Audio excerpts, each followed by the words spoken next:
సనాతన సాంప్రదాయంలో ఏం చెప్పినా దానికి పలు ప్రయోజనాలు ఉంటాయి. ప్రతి దానిలోనూ వ్యక్తిగత, కుటుంబ, సామాజిక ఉన్నతికి, సుస్థితికి దోహదం చేసే అంశాలు ఇమిడి ఉంటాయి. అటువంటి వాటిలో వరలక్ష్మి వ్రతం ఒకటి. ఇది చేయటానికి ఎటువంటి పట్టింపు లేదు.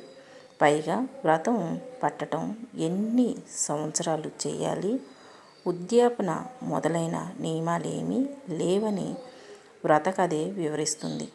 పూజా విధానము మామూలే. లక్ష్మీదేవిని షోడోపచారాలతో పూజించాలి. 9 ముడులున్న 9 పోగుల దారం కట్టుకోవాలి. అందరికీ అందుబాటులో ఉండే పానకం, వడపప్పు, చలిమిడి, అరటిపళ్ళు, కొబ్బరికాయ నివేదిస్తే చాలు. వీలైతే లక్ష్మీదేవికి అన్నం పరమాన్నాన్ని ఆవు పాలు, బెల్లంతో చేస్తే మంచిది. శక్తి కొలది ఇతర పిండి వంటలు చేసుకోవచ్చు. ఈ వ్రతం విశిష్టత అంతా కథలో ఉంది. మగధ దేశంలో కుండినమనే నగరంలో చారుమతి అనే బ్రాహ్మణ స్త్రీ ఉంది. ఆమె ఉన్నదానితో తృప్తి చెందుతూ అత్తమామలను భక్తి శ్రద్ధలతో సేవించుకుంటూ వినమ్రంగా ఉండేదట. ఆమె సత్ప్రవర్తనకు మెచ్చి వరలక్ష్మీదేవి కలలో కనిపించి తాను వరలక్ష్మీదేవినని, ఆమెను అనుగ్రహించదలిచానని, శ్రావణ పూర్ణిమకు ముందు వచ్చే శుక్రవారం తనను పూజిస్తే సకల సౌభాగ్యాలు ప్రసాదిస్తానని చెప్పింది. చారుమతి సంతోషంతో తల్లికి నమస్కరించి కీర్తించింది.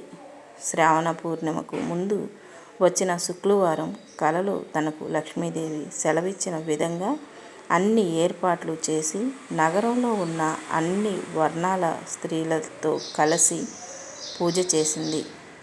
పూజ అనంతరం మొదటి ప్రదక్షిణకి ఆ స్త్రీలందరికీ పాదాలకు అందెలు వచ్చాయి.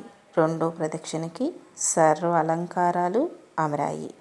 మూడో ప్రదక్షిణకి భర్తలు వారిని తీసుకొని వెళ్ళటానికి వాహనాలతో వచ్చారు. ఆ మహిళలంతా చారుమతిని, వరలక్ష్మిని కీర్తించి ప్రతి సంవత్సరం వరలక్ష్మి వ్రతం చేసుకుంటూ సకల సంపదలతో తులదూగుతారు. ఇది కథ. కానీ దీని అంతరార్థం చాలా గొప్పది.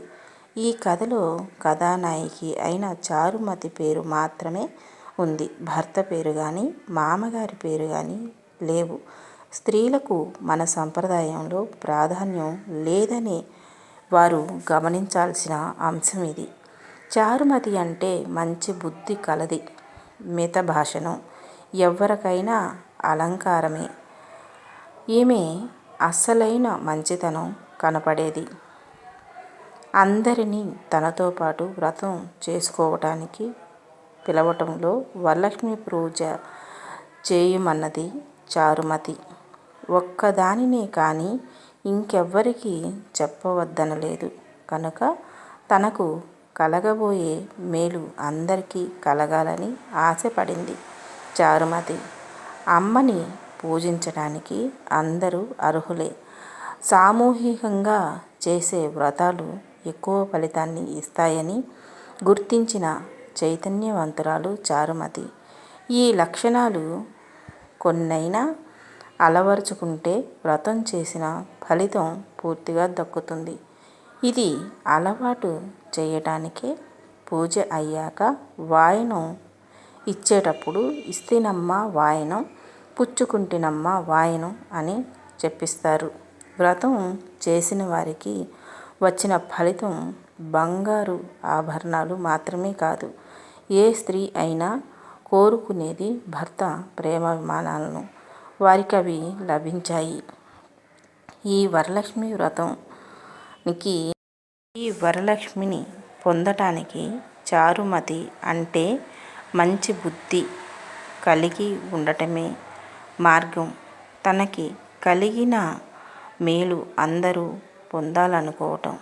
పూజ సమయంలో భేదభావాలు పాటించక పోవటం, పెద్దలకు సేవ చేయటం, వినమ్రంగా ఉండటం, ఉన్నదానితో తృప్తి చెందటం మొదలైన చారుమతిలోని గుణాలని పెంపొందించుకోవాలి. అప్పుడు కుటుంబ అంతా కూడా సుఖ సంతోషాలతో, శ్రేష్టమైన సంపదలతో విలసిల్లుతుంది కదా ఫ్రెండ్స్. వరలక్ష్మి వ్రతం కదా, అందరికీ వరలక్ష్మి వ్రతం శుభాకాంక్షలు.